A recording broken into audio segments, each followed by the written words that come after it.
রহমানির রহিম। পুণ্যবতী সিলেটের মহানগর বিএনপির ৩৭ নম্বর ওয়ার্ডে আগামী ২২ তারিখ আমাদের প্রিয় নেতা বাংলাদেশ জাতীয়তাবাদী দলের চেয়ারম্যান জনাব তারেক রহমান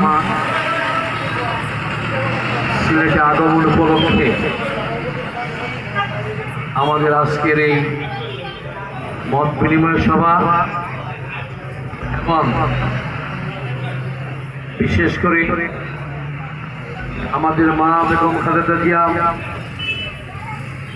ওনার রুহের মাগফিরাত কামনায় আমরা প্রতিদিন এই নগরীর কমপক্ষে 4 থেকে 5টি ওয়ার্ডে দোয়া মাহফিল অনুষ্ঠিত হচ্ছে।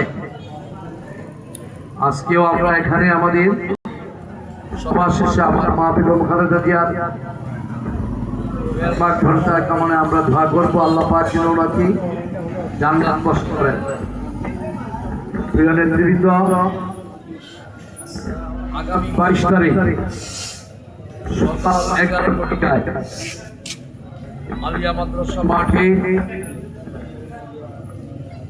আমাদের ভারপ্রাপ্ত চেয়ারম্যান, আমাদের বিএনপির চেয়ারম্যান জনাব তারেক রহমান জনসভায় প্রধান অতিথি হিসাবে উপস্থিত থাকবেন। সেই সভাকে সফল করার জন্য এই বালুচর থেকে অর্থাৎ ৩৭ নম্বর ওয়ার্ড থেকে সব সময় বিএনপি, যুবদল, ছাত্রদল, স্বেচ্ছাসেবক দল, শ্রমিক দল একসাথে 1000, 1500, 2000 মানুষ সবসময় যায়। কিন্তু আগামী 22 তারিখে ওই 1500, 2000, 3000 হবে না। এই বালুচরে বাংলাদেশের যারা ভালোবাসে, যারা বাংলাদেশের জাতীয় পতাকাকে ভালোবাসে, যারা বিএনপিকে ভালোবাসে, কোন পর্যায়ের কোন নেতা কর্মী আগামী 22 তারিখে এই এলাকায় থাকার কোনো সুযোগ নেই। আমাদের চেয়ারম্যান দীর্ঘ 22 বছর পর সিলেটে আসছেন। 2004 সালে ছাত্র প্রতিনিধি স্টেডিয়ামে হয়েছিল, এসেছিলেন, আর 2026-এ আসছেন। তাহলে 22 বছর আগে যদি এই বালুচর থেকে 1000-1200 গিয়ে থাকেন, তাহলে 22 বছর পরে এখান থেকে কয় হাজার যাবেন আপনারা বলেন? ইনশাআল্লাহ 5000, আরো বেশি, 15,000, আরো বেশি 10,000। এখন 10,000 জনগণ এই এলাকা থেকে যাবে।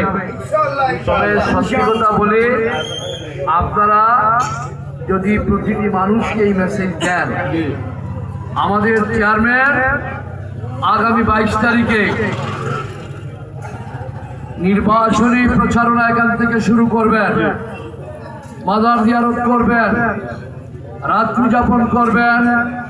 22 তারিখে সভা করে রাস্তা দিয়ে বাই রোড এখান থেকে ঢাকার উদ্দেশ্যে যাবেন। আমরা শুধু আপনাদের ওয়ার্ড না, প্রতিটি ওয়ার্ড থেকে সর্বোচ্চ সংখ্যক এবং সাধারণ মানুষ যদি জানে তাহলে অবশ্যই যাবে। কেননা আমাদের চেয়ারম্যান বাংলাদেশে যেই দিন আসলেন 24শে ডিসেম্বর, উনি যে বক্তব্য দিয়েছেন, উনি বিএনপির চেয়ারম্যান হিসাবে বক্তব্য দেননি। উনি বক্তব্য দিয়েছেন 18 কোটি মানুষকে নিয়ে আগামীর বাংলাদেশ করবেন, শান্তির বাংলাদেশ করবেন। ইনসাফের বাংলাদেশ গড়বেন, শহীদ জিয়ার বাংলাদেশ গড়বেন, বেগম খালেদা জিয়ার বাংলাদেশ গড়বেন, জনগণের বাংলাদেশ গড়বেন, তাহলে কেন জনগণ যাবে না?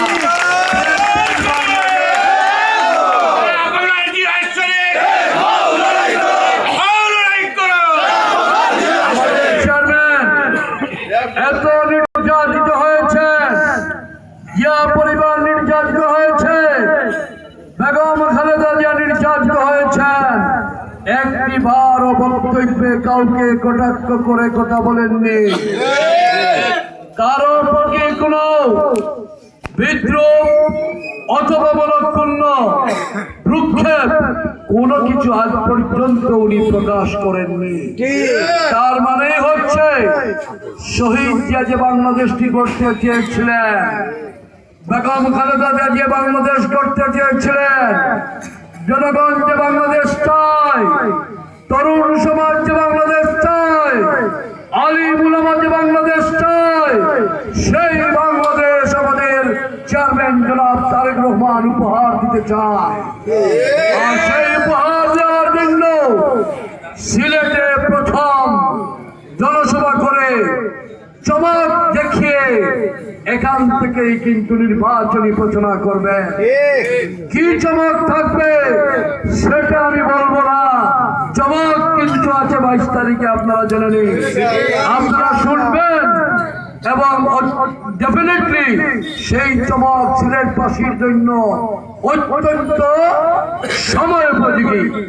তাই এই চমক শোনার জন্য, এই চমক একদম সরাসরি বক্তব্য শোনার জন্য এই 37 নম্বর ওয়ার্ডের এই জনপদের কোন মানুষ যেন 22 তারিখে বাসা বাড়িতে না থাকে, সকাল 9টায় আলিয়া মাদ্রাসা মাঠে উপস্থিত হতে হবে ইনশাআল্লাহ। প্রিয় নেতৃবৃন্দ, নির্বাচনের 22 তারিখ থেকে আমাদের প্রচারণা শুরু হবে। আমরা আজকে এখানে বসছি, আমাদের মা বেগম খালেদা জিয়ার রুহের মাগফিরাত কামনায় দোয়া করব। আমাদের চেয়ারম্যান সিলেটে আসবেন, আমাদের এই সভা এই ওয়ার্ডের প্রস্তুতি সভা হিসাবে আমরা মনে করি। আজকের এই মহতী সভায় সভাপতিত্ব করছেন অত্র ওয়ার্ডের আপনাদের ভোটে নির্বাচিত সভাপতি আল মামুন এবং সঞ্চালনায় নির্বাচিত সাধারণ সম্পাদক জমিনুদ্দিন এখানে উপস্থিত আছেন। দুর্দিনের আহ্বায়ক, আপনাদের এই এলাকার অত্যন্ত পরিচিত মুখ, বিএনপি নেতা কর্মীদের পাশে খোঁজ খবর নেন সর্বদা যিনি, আমাদের মহানগর বিএনপি নির্বাহী কমিটির সদস্য, এই ওয়ার্ডের সাবেক আহ্বায়ক কাজী মহিবুর রহমান এখানে উপস্থিত আছেন। আমাদের জেলা বিএনপি উপদেষ্টা মন্ডলীর সদস্য জনাব রহিম ভাই, এবং এছাড়াও আমাদের এই ওয়ার্ডের নাগরিক পাড়া কমিটি সভাপতি সহ নাগরিক পাড়া কমিটির সদস্যবৃন্দ এবং আমাদের যুবদল, ছাত্রদল, স্বেচ্ছাসেবক দল, শ্রমিক দলের নেতৃবৃন্দ এখানে উপস্থিত আছেন।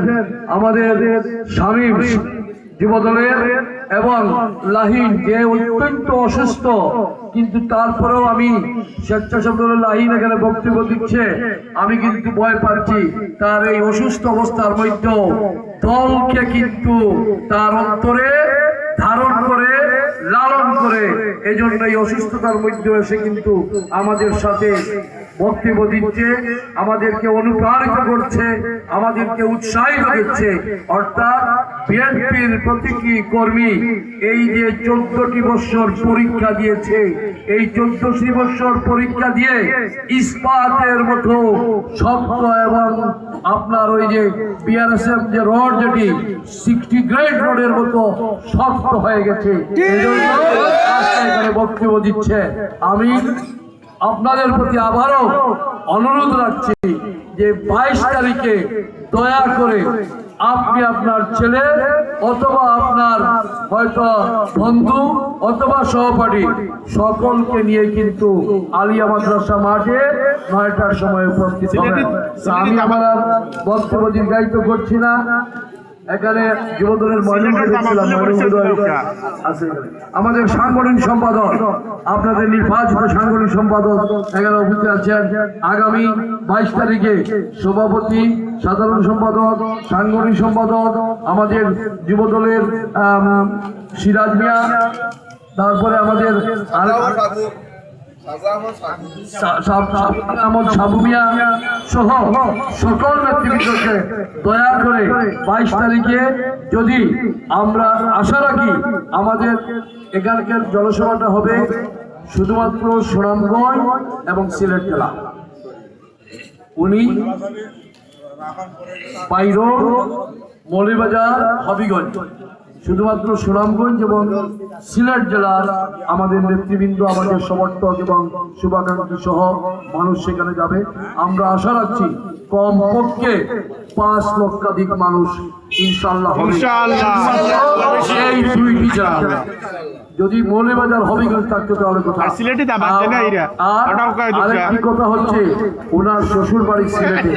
এখন আমাদের প্রিয় নেতা, প্রিয় চেয়ারম্যান আসবেন শ্বশুর বাড়িতে, আমরা কি করে বসে থাকলে হবে?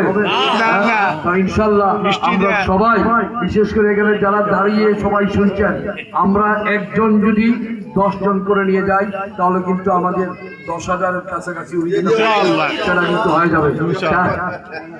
তাই আমি আমার বক্তব্য দীর্ঘায়িত করবো না। আমি এই শীতের দিনে আপনারা সবাই উপস্থিত হওয়ার জন্য আমি অসংখ্য ধন্যবাদ।